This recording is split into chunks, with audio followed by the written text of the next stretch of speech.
بسم الله الرحمن الرحيم ششم كلمة رد كفر اللهم إني أعوذ بك من أن أشرك بك شيئا وأنا أعلم به وأستغفرك لما لا أعلم به تبت عنه وتبرأت من الكفر والشرك والكذب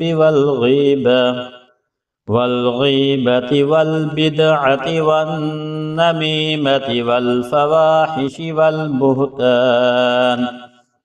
والبهتان والمعاصي كلها وأسلمت وأقول لا إله إلا الله لا إله إلا الله محمد رسول الله